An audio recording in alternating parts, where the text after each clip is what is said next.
Lisa berdiri terpaku di ambang ruang tengah.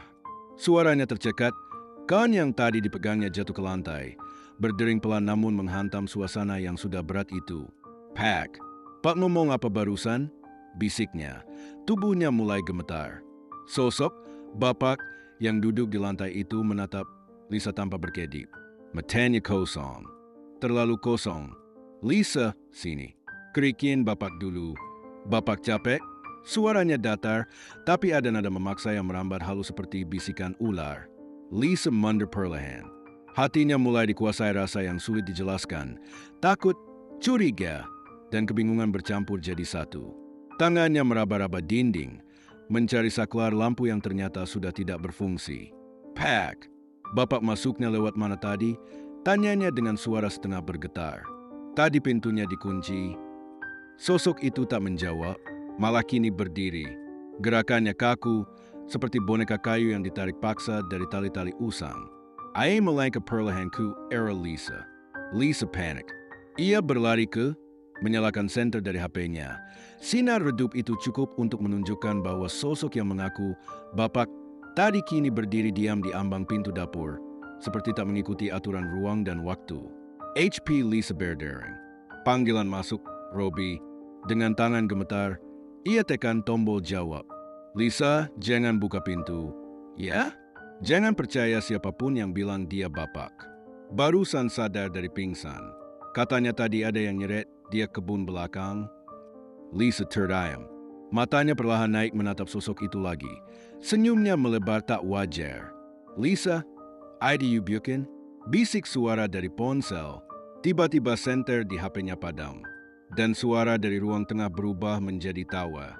Panjang, serak, dan asing. Tawa itu menggema, menyayat sunyi malam yang seharusnya damai. Lisa membeku.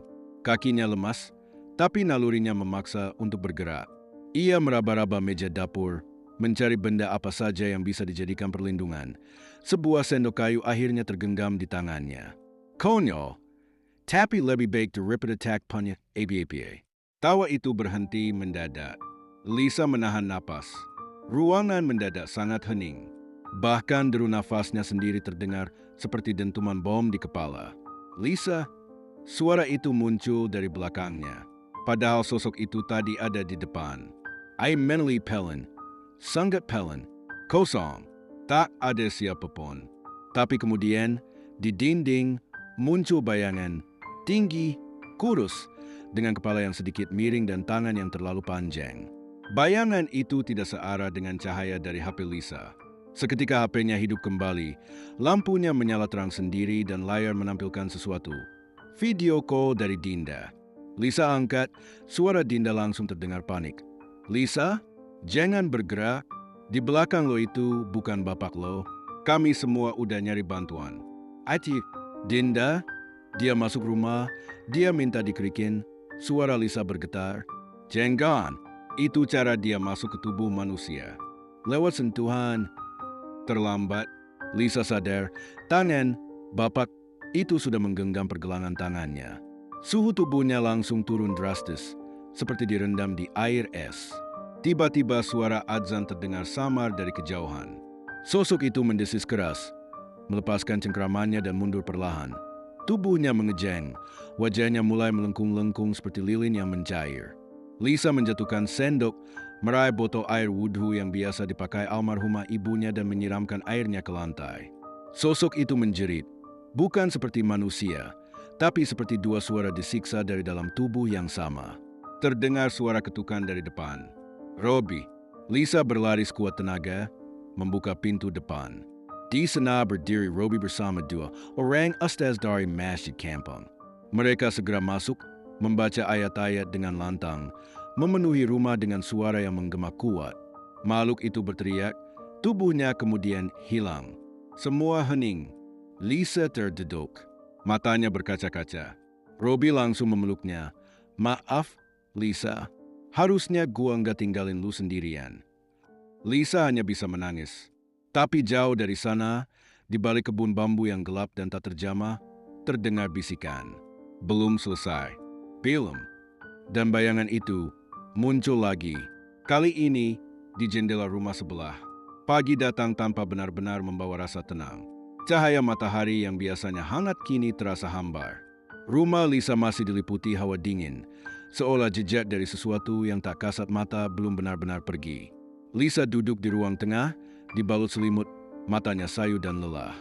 Robbie duduk di sebelahnya, tak heni minatap pindah belakang rumah. Pintiong semalam jadi ewel dari semua kekekon. Ustaz, yang ikut menolong malam itu. Duduk bersila di lantai. Ia membuka kitab kecil dari tas kainnya. Wajahnya serius.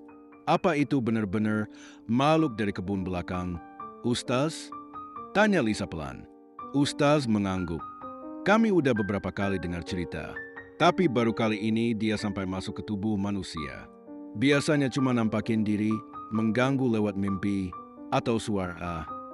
Robbie menimpali. Tapi kenapa sekarang dia sampai nyamar jadi bapak? Ustaz. Ia menatap mereka dalam-dalam sebelum menjawab, karena ada pintu yang terbuka. Bukan pintu rumah, tapi pintu yang lebih dalam. Spiritual, sesuatu dari masa lalu keluarga kalian. Lisa mengerutkan dahi. Maksud Ustaz? Sebelum almarhumah ibu kamu meninggal, beliau pernah datang ke saya. Katanya ada suara yang terus manggil dari arah kebun bambu. Tapi beliau pikir itu cuma gangguan tidur. Lisa mengejip ibernya. Ia ingat ibunya memang sering melamun menatap kebun belakang. Tapi tak pernah cerita apapun. Ustaz melanjutkan, makhluk itu bukan sekadar jin. Dia terikat dengan perjanjian lama. Saya perlu tahu, pernahkah ada anggota keluarga yang membuat semacam ikrar atau janji, mungkin saat susah? Lisa dan Robbie saling pandang.